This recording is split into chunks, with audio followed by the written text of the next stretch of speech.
Welcome back to the channel, everybody. And the Charlie Kirk, I guess we can call it a debacle at this point, continues to get even weirder as there's been some new footage and some new really big videos, two that we're going to look at in this video that have come out in the last couple of days.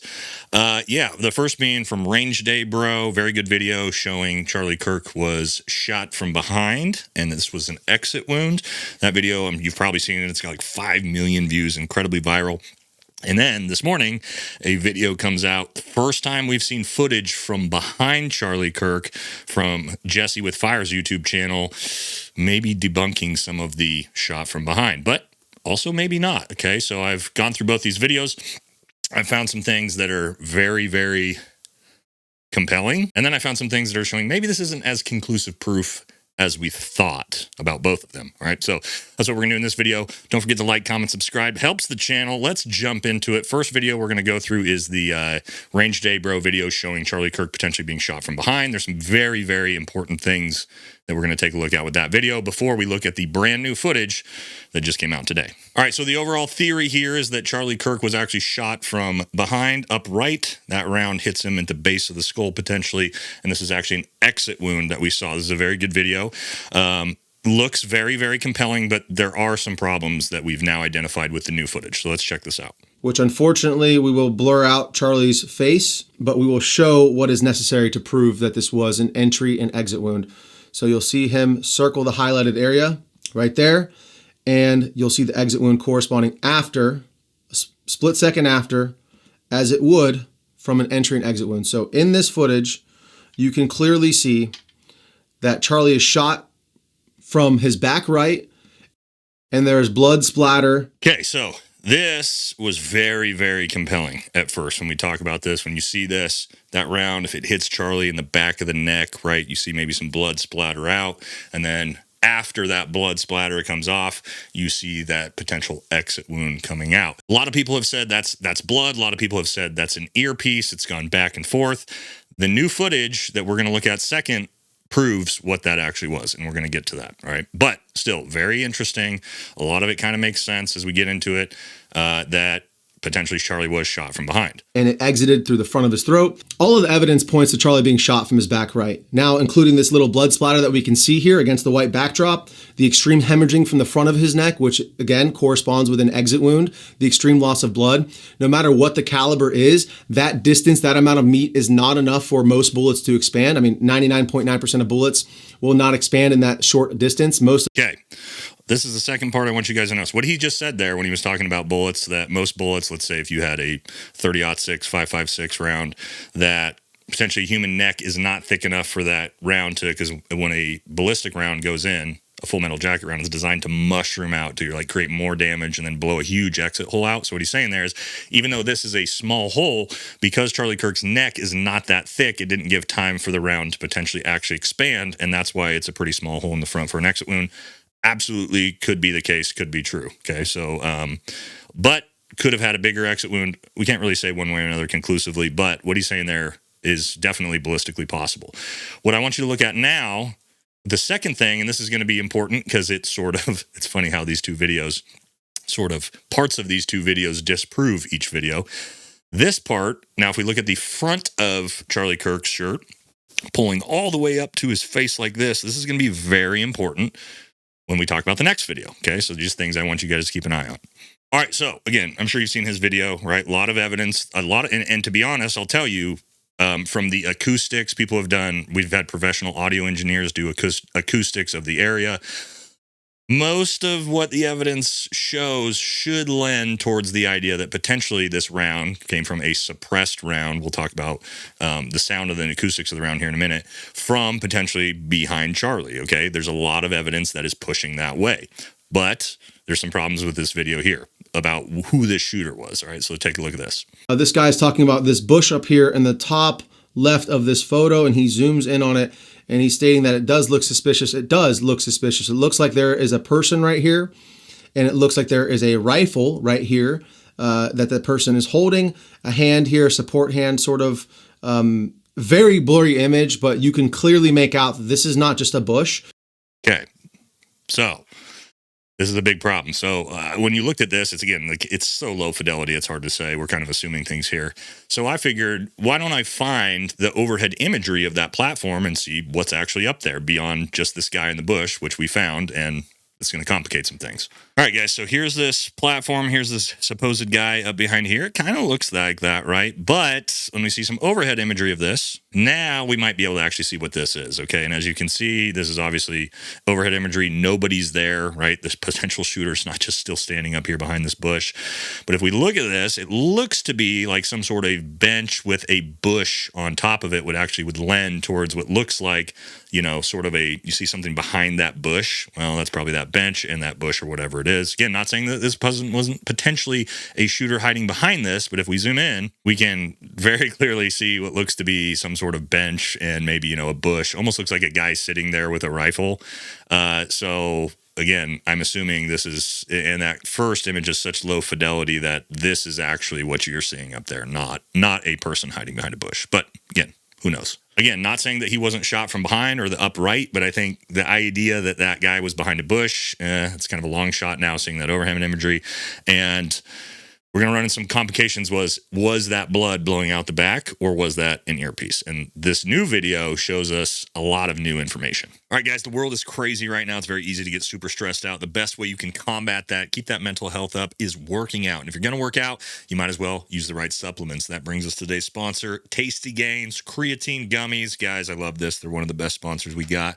Creatine, it's going to help you with your muscle endurance, your muscle recovery, your muscle growth, also your cognitive effects for your brain, and also Tasty Gains Creatine Gummies. If you're like me, you hate drinking gritty, foul-tasting creatine. Tastes delicious. Also, basically just organic, straight creatine monohydrate for the most part. Definitely one of the best supplements that you can take for your overall health and fitness journey. So, link to the pinned comment, description. Go grab yourself some. You'll love it. All right, back to the video. All right, this video is from Jesse on Fire's YouTube channel. He just put this out, I believe, this morning. And this is the first footage I have seen anywhere of the actual hit from behind. And it gives us a lot of new information. On Fox News, and then we're going to show him specifically in the video and exactly how he behaved, because I think it answers that question pretty definitively. All right, so here's what we're looking at. He gets hit right here, and I freeze frame the first moment that it hits him. And you can see right there, it blows backwards, okay? Now we're gonna look at that again, because I think that is the most definitive thing that we've seen in terms of the direction. To me, it seems very clear that the shot came from the front, because again, his shirt blows backwards. And take a look again, and you see the way that his body reacts. Okay, let's talk about some things here. Very, very interesting video. There's a lot going on here. I want to break it all down, okay? Is this definitive proof that Charlie was shot from the front because his t-shirt billows up from behind? Well, like I said earlier, that clip we showed, the problem with this theory is that the front of Charlie Kirk's shirt also blows way up. Okay, we've seen both the front and the back do the same thing. The other problem I'm having with this is from behind, you can very clearly see there's no exit wound coming out the right back of his neck where this potentially is pulling that shirt up from. So if there's no exit wound and the bullet did not pass through, what exactly, the bullet's not causing that shirt to get pulled up and backwards. It's potentially just still shockwave of Charlie being hit by something. And again, front of the shirt does it, back of the shirt does it. I'm not willing to say that's conclusive evidence of Charlie Kirk being shot from the front at all, based off of just the reaction. And had it just been the back of the shirt raise and we saw an exit wound, got it.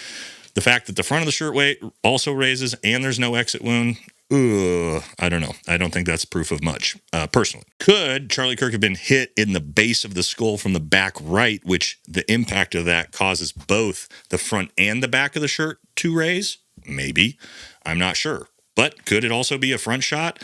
Absolutely. We're trying to figure that out. But the next really important part of this is what we can see from behind now. And that is what is very clearly not blood and an earpiece. So I'm still framing this so you guys can see this. This is right as Charlie Kirk is hit. What I want you to notice is, and we'll play it in slow motion here, this is what comes off of Charlie. This is what we see from that range day video from behind. What he said is that blood splatter.